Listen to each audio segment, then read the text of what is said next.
Haleluya. Salam dalam kasih Tuhan kita Yesus Kristus. Selamat pagi bagi kita semua dimanapun kita berada. Senang sekali dimana kita boleh bertemu lewat streaming online pada pagi hari ini di dalam renungan pagi. Mari saya akan membawa saudara untuk melihat dalam kebenaran firman Tuhan. Filipi pasal yang keempat ayat 12 dan ayat yang ke-13. Demikian bunyi firman Tuhan. Aku tahu apa itu kekurangan dan aku tahu apa itu kelimpahan. Dalam segala hal dan dalam segala perkara tidak ada sesuatu yang merupakan rahasia bagiku. Baik dalam hal kenyang maupun dalam hal kelaparan. Baik dalam hal kelimpahan maupun dalam hal kekurangan. Segala perkara dapat kutanggung di dalam Dia yang memberikan kekuatan kepadaku. Katakan amin saudara. Bapak ibu saudara yang dikasihi Tuhan, kitab Filipi itu ditulis oleh seorang rasul yang bernama Paulus yang dahulu namanya yaitu Saulus. Dia penganiaya jemaat, dia pun yang menyaksikan bagaimana orang-orang percaya pada waktu itu dirajam. Stefanus sampai mati itu di depan daripada Saulus yang menjadi Paulus. Hal yang sangat menarik di dalam kitab Filipi ini, bahwa Filipi ini memiliki 4 pasal. Tetapi di dalam keberadaan 4 pasal ini ternyata begitu luar biasa penulisan firman Tuhan yang ada. Paulus menulis ini pada waktu dia di penjara. Tetapi tema daripada kitab Filipi ini adalah sukacita.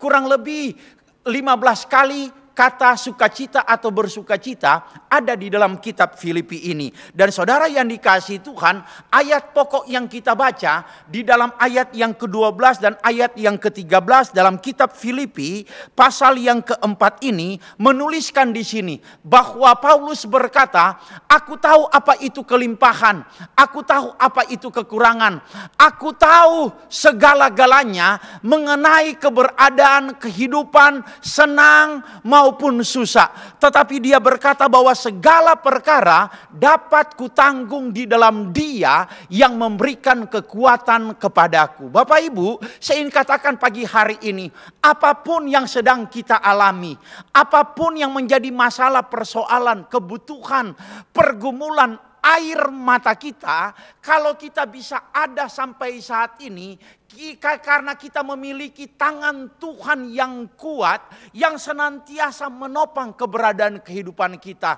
Dan kalau kita mau tetap menjadi anak Tuhan yang setia, yang kokoh, yang tidak tergoncangkan, padahal menghadapi begitu banyak badai, begitu banyak goncangan, tetapi kita bisa berkata bahwa segala perkara dapat kutanggung di dalam Dia yang memberikan kekuatan kepadaku. Maka Bapak Ibu Saudara yang dikasihi Tuhan, mau tidak mau, hal yang pertama yang harus kita miliki supaya kita kuat, kita kokoh, tidak tergoyangkan, kita dapat menanggung semua yang kita sedang alami saat ini di dalam Tuhan. Karena apa? Karena yang pertama, kita buka di dalam 1 Tesalonika pasal yang ke-5 ayat yang ke-17.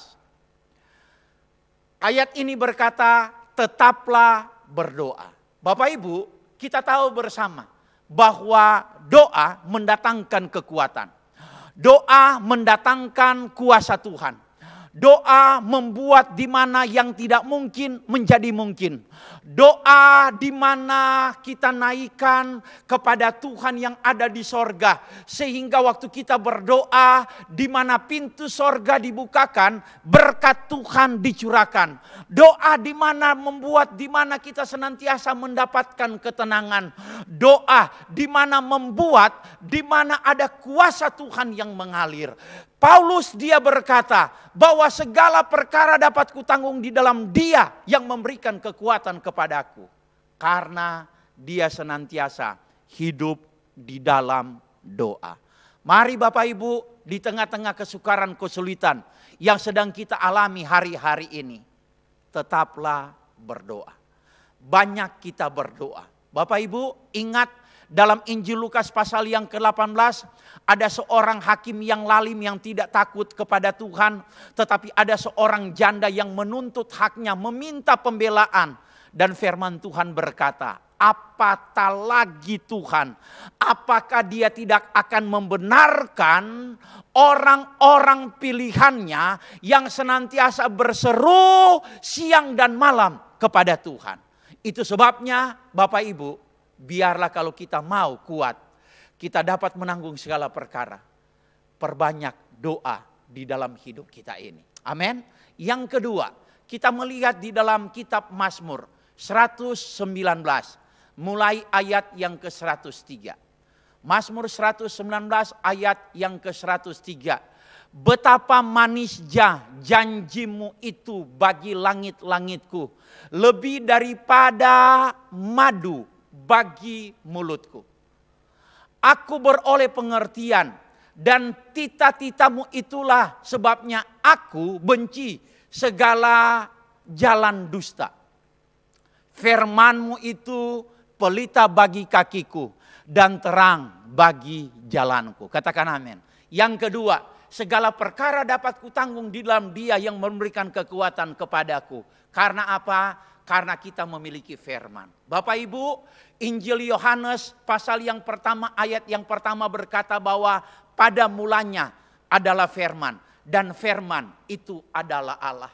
Biarlah hidup kekristenan kita menjadi anak-anak Tuhan yang cinta akan firman Tuhan. Pada waktu kita bertemu dengan firman Tuhan, maka itu akan mendatangkan sukacita. Pada waktu kita bertemu dengan firman Tuhan, kita bertemu dengan pribadi Allah yang memiliki langit, bumi dan segala isinya. Pada waktu kita bertemu dengan firman Tuhan, pemazmur berkata lebih manis daripada madu. Pada waktu kita bertemu dengan firman Tuhan mengajarkan bagi kita untuk kita tetap ada di jalan Tuhan yang benar. Hari-hari ini begitu banyak hal yang membuat di mana kita punya iman lemah, iman kita rapuh, iman kita mulai tidak kuat lagi. Tetapi firman Tuhan, Alkitab berkata, kalau kamu ingin melihat bahwa kamu tetap di dalam imanmu kepada Tuhan, senantiasa bertemu dengan firman Tuhan. Langit, bumi dan segala isinya. Dalam kitab Kejadian pasal yang pertama, Tuhan hanya jadikan dengan apa? Firman. Berfirmanlah Tuhan, maka jadi. Berfirmanlah Tuhan, maka semua teradakan. Saya terlalu percaya, kalau kita cinta firman Tuhan, hidup dengan firman Tuhan, melakukan firman Tuhan, yang tidak mungkin menjadi mungkin bagi kita. Yang sukar dan sulit itu ternyata begitu indah dan mudah. Tuhan akan senantiasa berikan dan lakukan dalam hidup kita. Maukah saudara untuk mencintai firman? Teruslah untuk kita baca firman. Teruslah untuk kita merenungkan firman Tuhan. Bahkan kita boleh menjadi pelaku-pelaku firman Tuhan. Yang ketiga, yang terakhir. Segala perkara dapat kutanggung di dalam Dia yang memberikan kekuatan kepadaku. Yaitu di mana kita memiliki selain doa, selain firman. Di dalam Ibrani pasal yang ke-11 ayat yang pertama. Demikian bunyi firman Tuhan. Iman adalah dasar dari segala sesuatu yang kita harapkan. Dan bukti dari segala sesuatu yang tidak kita lihat. Katakan amin saudara. Bapak Ibu, ternyata kita bisa kuat, kita bisa kokoh, kita tidak tergoncangkan karena kita memiliki iman. Ibrani pasal yang ke-11, kalau saudara baca ayat-ayat selanjutnya, saudara akan mendapatkan di sana begitu banyak tokoh-tokoh Alkitab. Mereka mengalami penderitaan, mereka menghadapi aniaya, mereka menghadapi intimidasi, mereka menghadapi kesukaran yang besar sekali. Tetapi ternyata mereka bisa finish sampai garis akhir. Seperti Paulus berkata bahwa aku telah mengakhiri pertandingan dengan baik. Aku telah memelihara iman dan tiba saatnya aku akan mendapatkan mahkota kehidupan. Bapak Ibu, biarlah iman kita itu tetap terjaga. Iman kita mau senantiasa angkat. Iman kita mau senantiasa tujukan kepada Tuhan. Karena dalam Ibrani 11 ayat yang ke-6. Kalau kita lihat di sana bunyi firman Tuhan. Tetapi tanpa iman tidak mungkin orang berkenan kepada Allah. Sebab barang siapa berpaling kepada Allah, ia harus percaya bahwa Allah ada dan bahwa Allah memberi upah kepada orang yang sungguh-sungguh mencari Dia. Amin. Bapak Ibu, mari. Iman mendatangkan mujizat. Iman mendatangkan kuasa. Saudara ingat pelayanan Yesus di dalam kitab Injil, baik Matius, Markus, Lukas, dan Yohanes. Semua mujizat yang terjadi, Yesus senantiasa berkata apa? Imanmu yang menyelamatkan engkau. Imanmu yang menyembuhkan engkau. Imanmu, imanmu, dan imanmu. Harap senantiasa kepada Tuhan. Biarlah dalam kesulitan, kesukaran, apapun, kita dapat menanggung semuanya itu. Karena kita memiliki doa, kita memiliki firman, dan kita memiliki iman. Tuhan Yesus memberkati kita semua. Kita satu di dalam doa. Bapa, di dalam nama Tuhan Yesus Kristus, terima kasih buat pagi hari ini. Hari yang baru yang Tuhan berikan sebelum kami beraktivitas. Kami boleh bersekutu dengan Tuhan.